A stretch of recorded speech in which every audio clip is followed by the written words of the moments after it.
हर महादेव, श्री शिवाय नमस्तुभ्यम। तो सावन का पावन महीना चल रहा है और इस बार का जो सावन मिला है वो हमें 72 वर्षों के बाद मिला। तो इस बार के सावन के मौसम में जो भी पंडित जी उपाय बता रहे हैं, जो भी नए उपाय बता रहे हैं, उसे हमें बिल्कुल भी चूकना नहीं है। और हमें अपनी कामना पूर्ति के लिए, जो कि अगर यदि आपकी कोई कामना है जो कि बहुत दिनों से पूरी नहीं हुई है और ऐसी किसी विषम परिस्थिति में आप फंस गए हैं जिसका निवारण भी आपको जल्दी से ही जल्दी चाहिए, उसके लिए हम रुक ही नहीं सकते हैं। तो ऐसी कामना के लिए पंडित जी ने एक उपाय बताया है, कनेर के पुष्प का महा उपाय।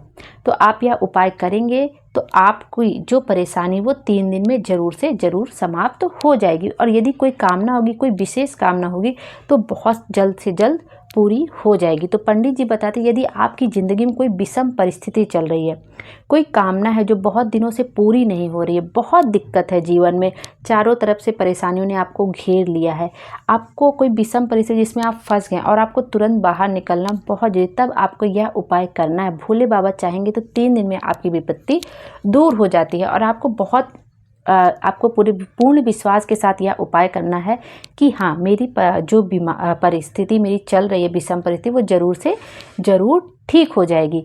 तो इसमें क्या करना, आपको कनेर का पुष्प लेना है। आपको अपने घर से कनेर का पुष्प नहीं लेना। मान लीजिए आप मंदिर गए हैं पूजा अर्चना करने के लिए और आप वहाँ पे गए हैं और आप देख रहे हैं वहाँ पे कोई पूजा करने के लिए नहीं बैठा, केवल आप पहुँचे हैं मंदिर में और भोले बाबा मतलब एकांत में भगवान बैठे हैं, तब आपको यह उपाय करना है। कभी कभी हम मंदिर जाते हैं और देखते हैं आसपास कोई नहीं होता है, तो हमें क्या करना है, और यदि आप एकांत में बैठे हैं और आपको शिवलिंग पर या जलाधारी पर आपको कनेर का पुष्प दिख जाता है, पीले कलर का होता है कनेर का पुष्प, और यदि आपको दिख जाता है तो आपको उठा लेना। और आपके जीवन में जो भी समस्या चल रही हो, तब आपको यह उपाय करना है। आपको बिल्कुल एकांत में यह उपाय करना है। मंदिर गए हैं और कोई नहीं बैठा है मंदिर में, आप अकेले पहुँच गए हैं और ना कोई है ही नहीं मंदिर में, तो आपको यह उपाय करना है। आप क्या करेंगे, और आपको कनेर का पुष्प शिवलिंग पर मिल जाता है या जलाधारी पर मिल जाता है तो आपको ले लेना है। उसके बाद क्या करना है, आपको 5 जगह शिवलिंग पर स्पर्श कराना है इस कनेर के पुष्प को, और आपकी मनोकामना जरूर से जरूर पूरी होगी। और जो भी विषम परिस्थिति चल रही होगी उससे आप 3 दिन में ज़रूर बाहर निकल जाएंगे। आपको क्या करना है, सबसे पहले कनेर के पुष्प को शिवलिंग पर से उठा लेना है। उसके बाद आपको सबसे पहले गणेश जी के स्थान पर उसको स्पर्श कराना है। गणेश जी के स्थान पे स्पर्श कराएंगे। जो जलाधारी का मुख होता है, जलाधारी का मुख उत्तर की तरफ, तो उसके दाहिने हाथ पे गणेश जी का स्थान होता है। जैसे यदि आप शिवलिंग के सामने खड़े हैं, आपका मुख उत्तर की तरफ है जलाधारी की तरफ और दक्षिण दिशा की तरफ, तो आपका जो दाहिना हाथ पड़ेगा वहाँ पे हमेशा गणेश जी का स्थान होता है। गणेश जी के स्थान पे आप जैसे जलाधारी का मुख उत्तर की ओर हुआ और आप उत्तर की ओर मुख करके खड़े हैं, दक्षिण दिशा की ओर खड़े हैं, तो आपका जो दाहिना हाथ होगा वो हमेशा गणेश जी का स्थान होगा और बाएं हाथ पे कार्तिकेय जी का, और बीच में माता अशोक सुंदरी का स्थान। क्योंकि कभी कभी हम लोग कन्फ्यूज हो जाते हैं, पूरब में खड़े हो गए, पश्चिम में खड़े, तो कन्फ्यूज हो जाते हैं कि गणेश जी का स्थान किधर होगा, क्योंकि हम लोग से भी गलती हो जाती। तो आप हमेशा इस तरह से देख सकते हैं कि जब आप जलाधारी के ठीक सामने खड़े होंगे, आप ऐसे इमेजिन भी कर सकते हैं, आप मंदिर गए आपको नहीं समझ में आया तो आप ठीक ऐसे इमेजिन भी कर सकते हैं कि ठीक है, यदि हम इधर से जल चढ़ाएंगे तो हमारे हमेशा दाहिने हाथ पे गणेश जी का स्थान होगा, बाएं हाथ पे कार्तिकेय जी का, बीच में माता अशोक सुंदरी का स्थान। वैसे चढ़ाते चढ़ाते भी याद हो जाता है, लेकिन भूलवश भी कभी हम भूल जाएं तो हमको इस तरह से देख लेना है कि हमारे दाहिने हाथ पे गणेश जी का स्थान होगा। तो इस तरह से दाहिने हाथ पे आपके गणेश जी का स्थान, वहाँ पे आपको कनेर का फूल का स्पर्श कराना है।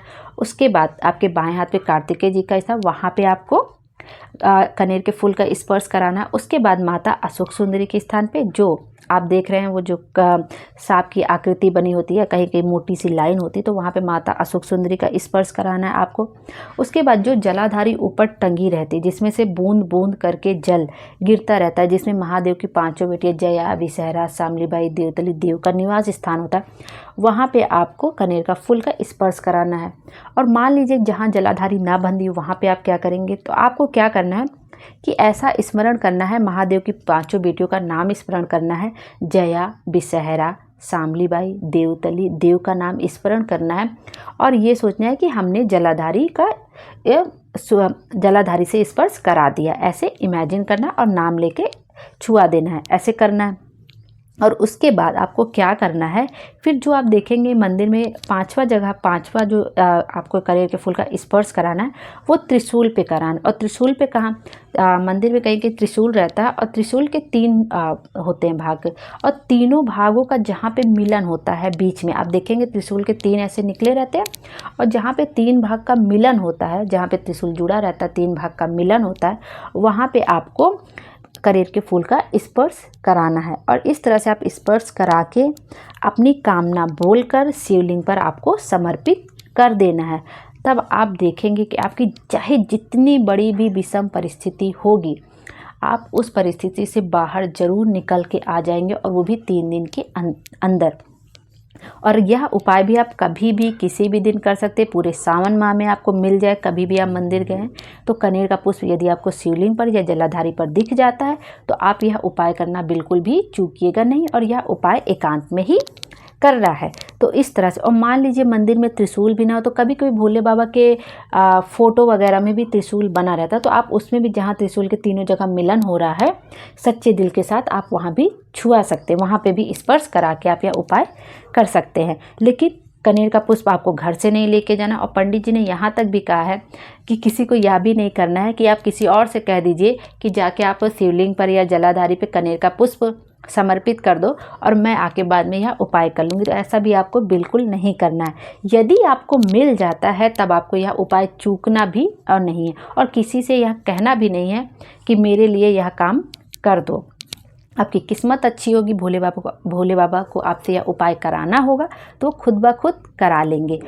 और आप यह उपाय कभी भी किसी भी दिन कर सकते हैं। यदि आप सावन के मास में करते हैं तो बहुत अच्छी बात, नहीं कर पाते तो उसके बाद भी आप कभी भी किसी भी दिन यह उपाय कर सकते हैं। तो आपको अच्छे समझ में आ गया होगा। गणेश जी पे करना है, फिर कार्तिकेय जी पे स्पर्श कराना, फिर माता अशोक सुंदरी, फिर जलाधारी पर, उसके बाद त्रिशूल के तीनों भाग जहाँ मिलते हैं वहाँ पे स्पर्श कराने के शिवलिंग पर समर्पित कर देना है। श्री शिवाय नमस्तुभ्यम बोलते हुए और अपनी कामना कहते हुए जो भी आपकी विपत्ति है उस विपत्ति से बाहर निकलने के लिए। तो इस तरह से यह उपाय आपको कर लेना। और दूसरा उपाय देख लेते हैं जो पंडित जी ने अभी के हाल में की कथा में बताया है, श्री श्रावण शिव महापुराण की कथा में जो कि ऑनलाइन चल रही, उसमें पंडित जी ने बेलपत्र की माला का उपाय बताया। उन्होंने कहा है कि यदि भूलवश भी आप भोले बाबा के मंदिर में जाते हैं और आपको चढ़ी हुई बेलपत्र मिल जाती है, और इस मात्रा में मिल जाती है, मतलब 8, 10, 11 मिल जाती है, 21 मिल जाती है, जिससे कि आप माला बनाकर शिवलिंग पर समर्पित कर सकते हैं, तो भी आपको ये मौका बिल्कुल नहीं चूकना है। लेकिन उसके लिए आपको क्या चाहिए होगा, आपको कच्चे सूत की ज़रूरत होगी या मौली की ज़रूरत होगी, जिससे कि आप बेलपत्र को बांध सके, क्योंकि इसके लिए आपको सुई नहीं लगा सकते। आप माला बनाने के लिए बेलपत्र को जोड़ने के लिए आप सुई का, माला बनाने के लिए आप सुई का इस्तेमाल नहीं कर सकते हैं। तो इसके लिए भी आपको अपने घर से बेलपत्र वगैरह लेके नहीं जाना है। आपको मंदिर में चढ़ी हुई बेलपत्र मिल जाए तभी आप यह उपाय कर सकते हैं। यह उपाय भी आप कभी भी किसी भी दिन कर सकते हैं। आप यदि अपने घर से कच्चा सूत लेके गए हैं और आपको चढ़ी हुई बेलपत्र मिल जाती, कम से कम 8, 10, 11 तो मिले ही कि कम से कम एक माला बन जाए, तो आप जो पीछे बेलपत्र की डंडी निकली रहती है आप उसी पे कच्चा सूत लपेटते जाइए, गांठ मारते जाइए, 2-3 अंगुल छोड़ते जाइए, फिर आप बेलपत्र लपेटते जाइए। इस तरह से जब लपेट लीजिए, 8-10 बना लीजिए, तो पीछे से गांठ जैसे माला में बांधी जाती है वैसे बांध के आप शिवलिंग पर समर्पित कर दीजिए। और उस समर्पित करने के बाद आपको थोड़ी देर बैठना और श्री शिवाय नमस्तुभ्यम का जाप करना है, या नमः शिवाय का जाप करना है, या ओम नमः शिवाय का जाप करना है। यदि स्त्रियाँ करेंगी तो नमः शिवाय से शुरू करेंगी, फिर ओम अपने आप लगता चला जाएगा। नमः शिवाय, ओम नमः शिवाय, नमः शिवाय, ओम नमः शिवाय। इस तरह से आपको जाप करना है और आपको अपनी कोई कामना बोलनी नहीं है। आप वो खुद ही भोले बाबा, जब आप इस तरह से बेलपत्र समर्पित करें तो खुद ही समझ जाएंगे आपके क्या दुख है, क्या तकलीफ़ है, क्या कामना, वो खुद समझ जाएंगे। और जब आप बेलपत्र उठाइएगा शिवलिंग पर से तो उसको धुल लीजिएगा, तभी आप दोबारा उसको समर्पित कर सकते हैं।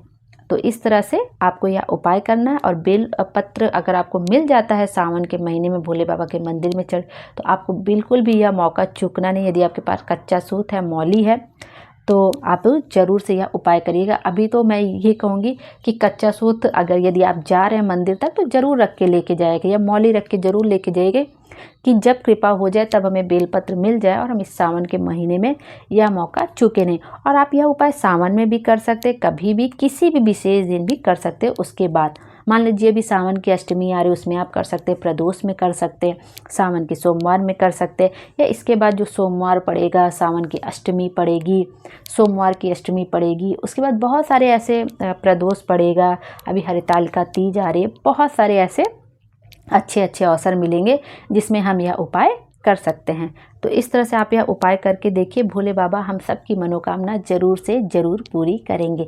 श्री शिवाय नमस्तुभ्यम, हर हर महादेव। यदि आपको वीडियो अच्छा लग रहा है तो प्लीज़ एक लाइक कर दिया करिए, और यदि आपको कुछ समझने में दिक्कत आ रही हो, मेरे बताने में कोई दिक्कत आ रही हो, तो आप कमेंट में मुझसे पूछ भी सकते हैं। मैं पूरी कोशिश करूँगी कि आप लोग के सवालों का जवाब दे सकूँ। Thank you.